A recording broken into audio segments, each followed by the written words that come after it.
Very good. But I think what's interesting.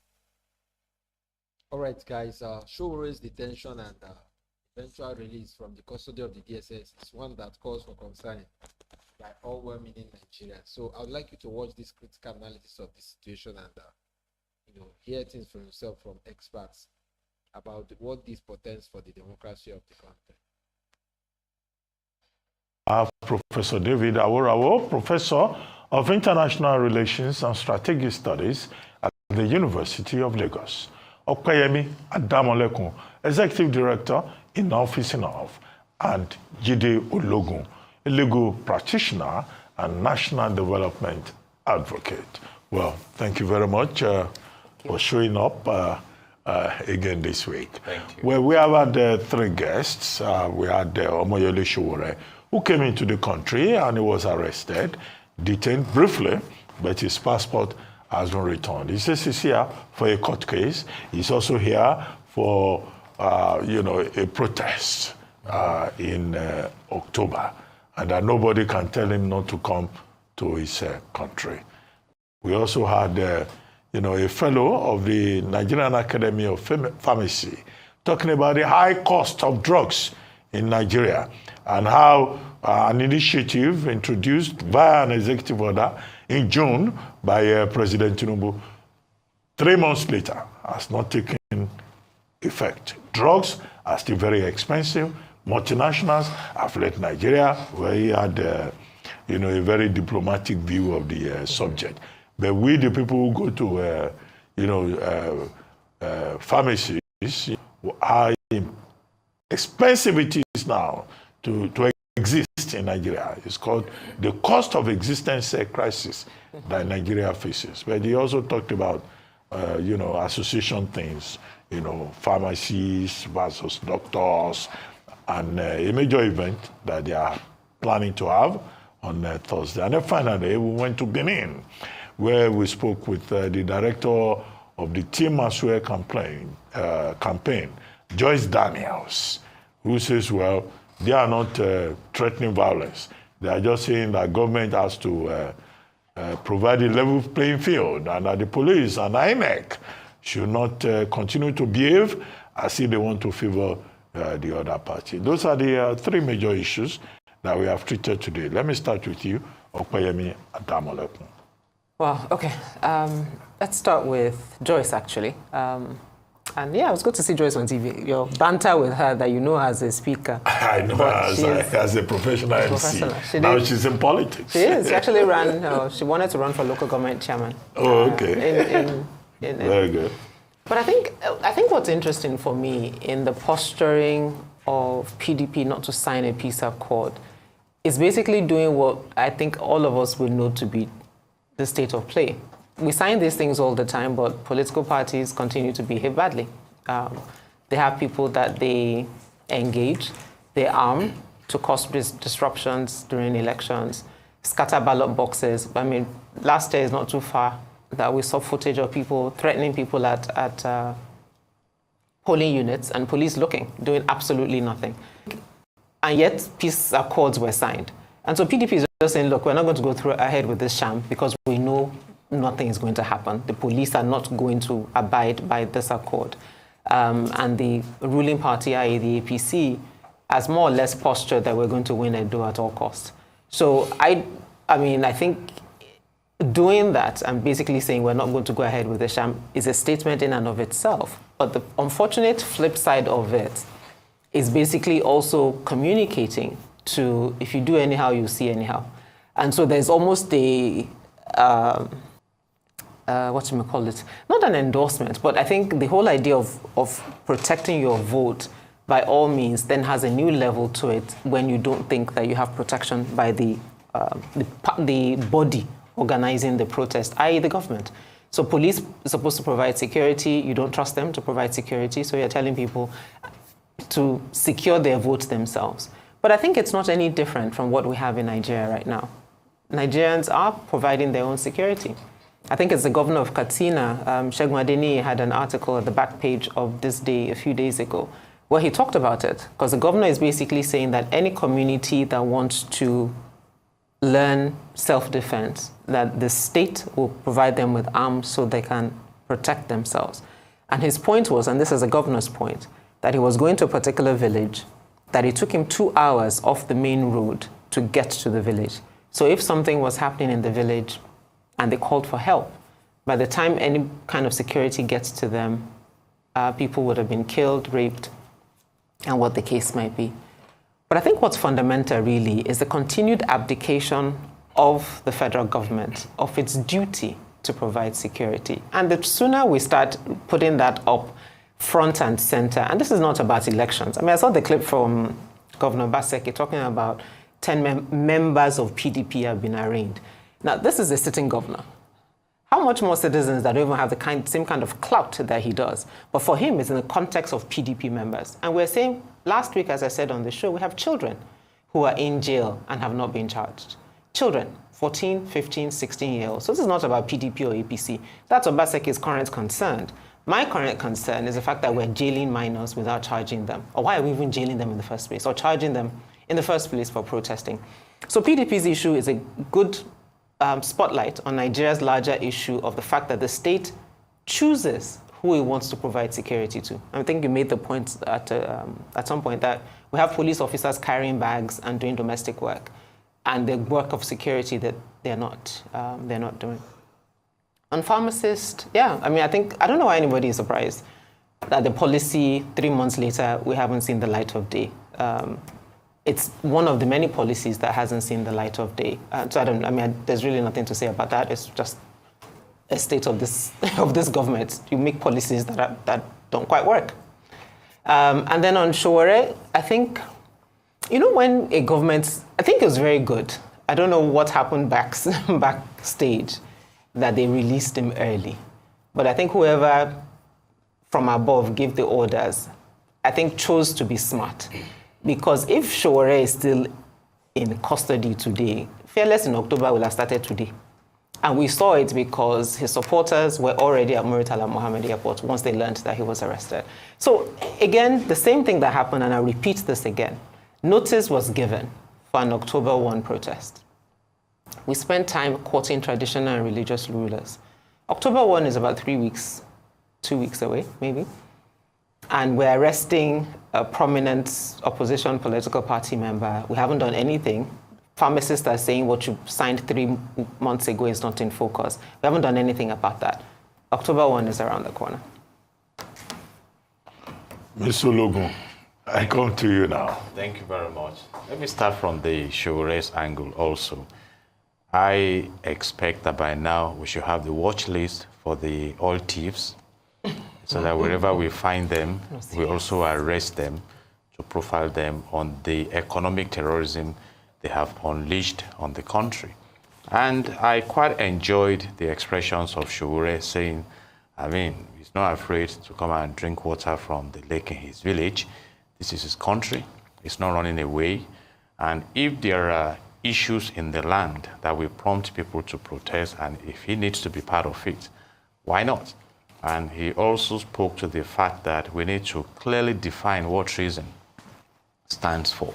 And globally, it's been expressed that protest is not and can never be treason. And that brings us to focusing on the main issues in the land. If there is hardship, there is hardship. And he also spoke about the reflection you find in the mirror. So we cannot claim that there is hardship on the part of the people, obviously, and the leadership appears to be enjoying all the luxuries and flamboyance that we have in the land. And going back to Edo State, I'm a bit worried that the sitting government, PDP, is apprehensive because, and that speaks to this issue we have been speaking about, which is the relationship between the federal and the states. You realize that PDP in Edo State appears not to trust the police for now, because the police is under the direct supervision of the federal government. And the impression created is that the mighty powers at the federal level may be taking advantage of that to interfere in the elections coming up in Edo And speaking to the peace accord that has been signed by parties, it didn't start today. But my big question is that after all the agreements are signed to have peace, do we really have peace? And if eventually we don't have the peace, who will be held responsible? And I think we need to come to the point where we don't create the impression that some people can cause violence in the land and get away with it. You know, in the elections in this country, I doubt if we have had any, perhaps after the 93, that there are not reports of violence. But what happens to the accused persons and those who were arrested is a big question. And I wish them the best at the polls. And of course, talking about the pharmaceutical industry and the executive order of the president. When you talk about executive order, one-time president of the US brought it to the limelight talking about Lincoln. And indeed, it primarily focused on making ministerial officers accountable to the people that come and present your report of performance.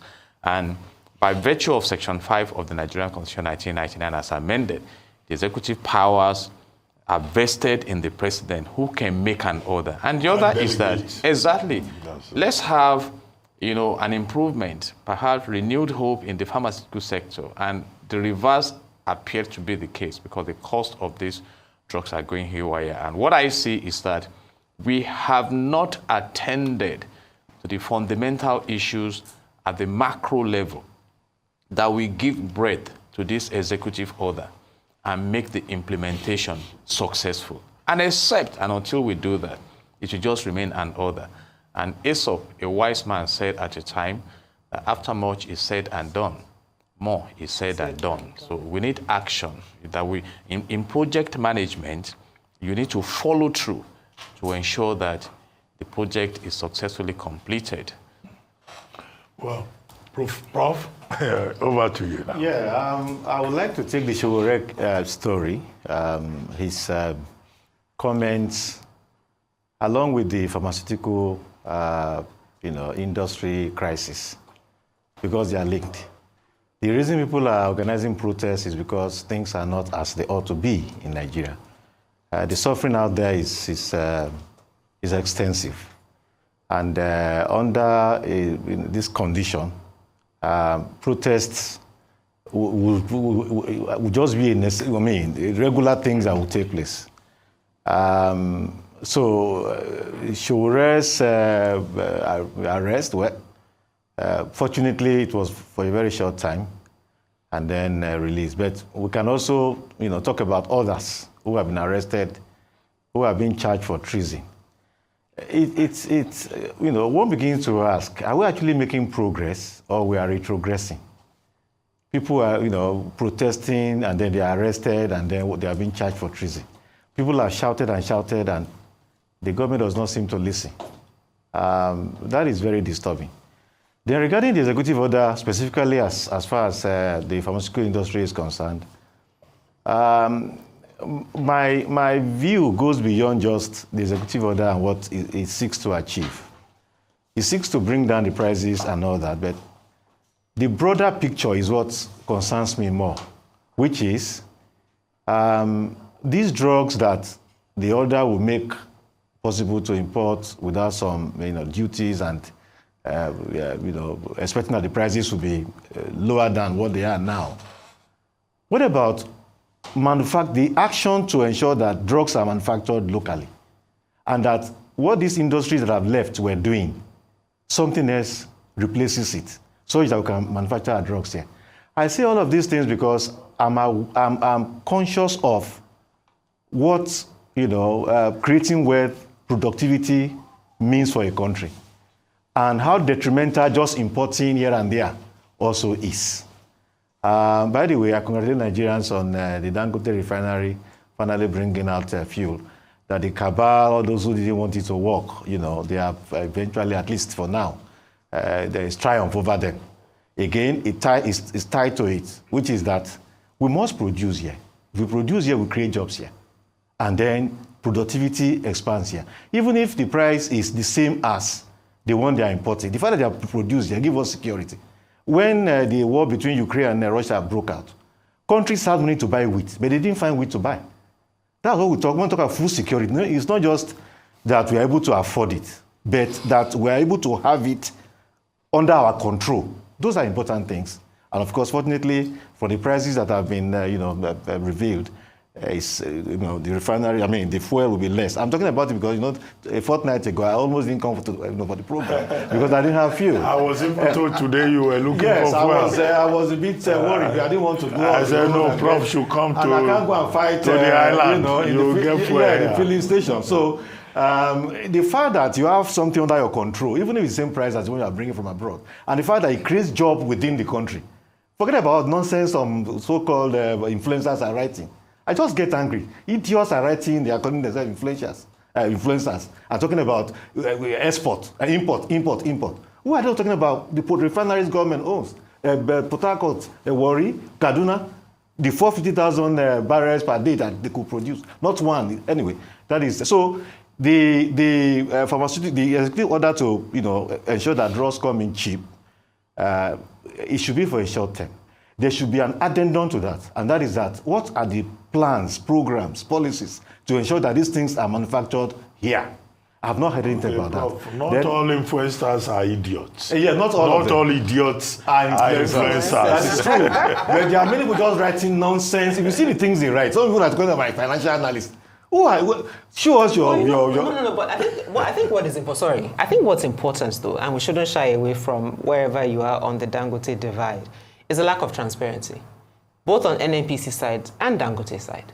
And I think we need to be very clear about that. Now, Dangote, for example, and this is just as an aside, is in a free trade zone, which is tax exempt and all of that. Now we're going to actually, so technically he's not in Nigeria. Yeah. But we are taking trucks to as we do to, I think, Togo or wherever that we send fuel to get fuel from him. Yeah. Nobody has said anything about the price that we're buying from him. So we're selling crude to him in Naira. Nobody has said what price it is that he's selling PMS to us, because PMS is... He has also said he will sell to us in Naira. I know, but my point is also, why I'm saying this lack of transparency is that if he is not transparent about the price that he's selling, then it doesn't even allow us as Nigerians to be able to calculate this whole subsidy thing. Would it not be easy? If Dangote says my selling price is 1,200 and we go to the pump and it's 900 naira, will we not know that subsidy is 300 naira? Of course. So I'm saying that regardless of where we are on this divide, issues lie both with NNPC and Dangote. But because Dangote is maybe a private company, we should face our government, i.e. our minister plus our MD that continue to be... No, I think we'll get all that because today we had 980 something or there. What is certain is that Professor Awolawo will be able to buy fuel. Yes, on and that we have an industry that will create jobs here, and we have something that will have a bit of control over if there is crisis outside. Those are the things I'm focusing on. We'll come to the price where they've said 980 or something. The other issue I wanted to mention, sorry, that I talked about the trucks, is what it's going to do to the Lekki access. Because Dangote refinery was not designed to be trucking fuel inside of Nigeria by road. Just saying. Well, Governor Sanwo-Olu has said we should not worry about traffic. Our roads widen. No, he says Lagos State government is prepared. Are you going to widen the road? Are you suddenly, all the potholes on the road, are you suddenly going to fix it by tomorrow? Let's be honest. Let's see what they do. But one other thing to add, Yemi, is this. The law, the provisions that all those economic zones, they have been modified over the years to allow them also sell in Nigeria. I'm not saying it should. I'm just saying that the logistics of it is different. That's what I'm saying. For someone who is now supposedly... From the business angle, I'm a whole brief for Dangote. If you monitored what he went through to even arrive at this stage, and I must congratulate him for driving this project to conclusion relatively. It's not been easy. Did I say indeed. No, I'm not saying that. I'm just, holding brief for him. Adding to what we are saying. Exactly. Indeed, if the blending plant near Malta exists, that business is being crippled by Dangote entering the space. And I believe and suspect that was why negotiation had to go in, that come. Finally, let me say a few things about it. So it's still about the cabal and the oil thieves and those who have benefited so hugely from the economic terrorism against Nigeria. So I've seen him boldly confronting them. So the issue of pricing, that may come along the line. And I suspect also that this may ease the pressure on Forex, because eventually he succeeded by getting the president to give an order, like giving crude in Naira. I don't know. No, I mean, all this, you know, if you sells the most expensive cement in the world. See, if you... So I don't understand it's this because of the market environment. Okay. What we look forward to is that eventually we come to a point when we begin to have it easier in the country. Because don't forget that the scammers dwell so much on this. The scammers have still not yet been arrested. The thing is that all of you will get fuel to buy. But the scammers have still not yet been arrested. Exactly, at what cost? I will passionately appeal to government to allow institutions function the way they ought to. And we should be able to also have individuals who will say, let me do my job. We tend not to have that in Nigeria. The police, INEC, you just everybody towing the line of what they say from above. We know what happened in the US. Trump called the Secretary of State of Georgia. I need 1,000 number of votes. And the man said, no. Why are we not seeing people who are able to stand hold their own? They Okay. But there are no consequences. Okay. You have added an additional topic to our conversation. Trump. You know, but let's talk about the floods in Borno State. Borno State has established a dedicated relief fund to provide urgent assistance to those affected by the recent flooding in Maiduguri and surrounding areas. The state government says it aims to mobilize support from citizens, organizations, and international partners to alleviate the suffering of flood victims and facilitate their recovery.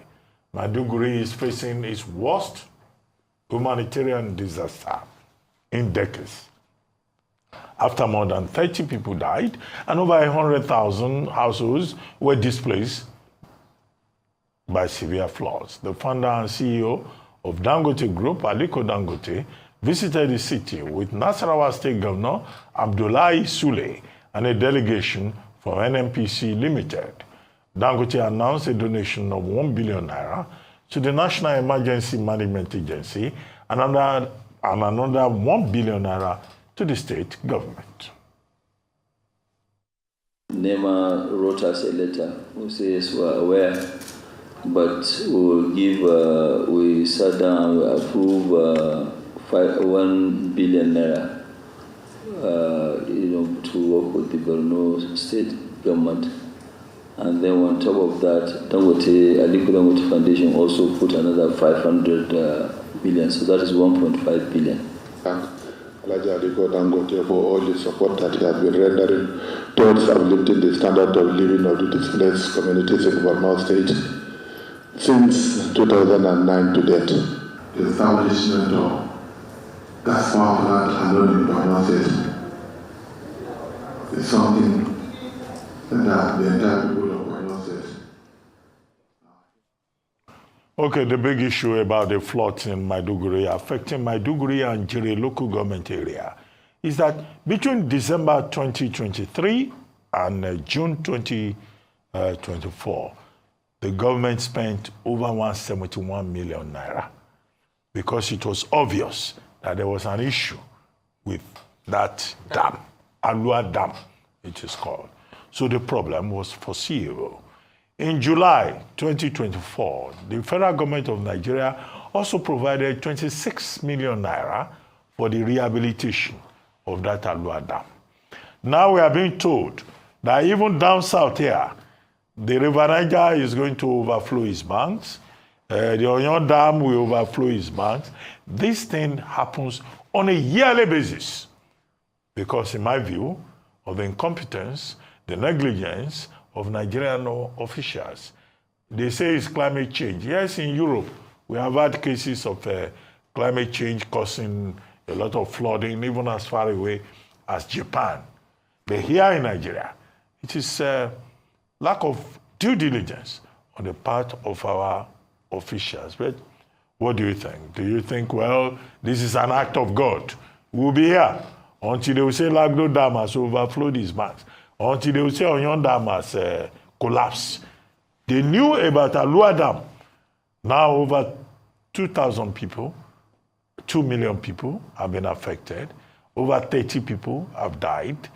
Even animals were not saved. They escaped from the zoo and they died. Prisoners also, broke jail and went onto the streets.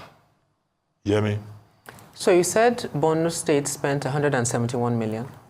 And yes, then the that was reported. And then the federal government gave them 26 million. Another 26 million. And I saw a report that 2 years ago that actually been kind of an alarm raised about the state of the dam. One man has just donated 1.5 billion naira. And the point I'm trying to make is we've now displaced 2 million people, 30 people have died, we've ruined a city because we didn't prioritize it, just to your point. And this is when Mr. Ologun says we should trust governments because they made a promise.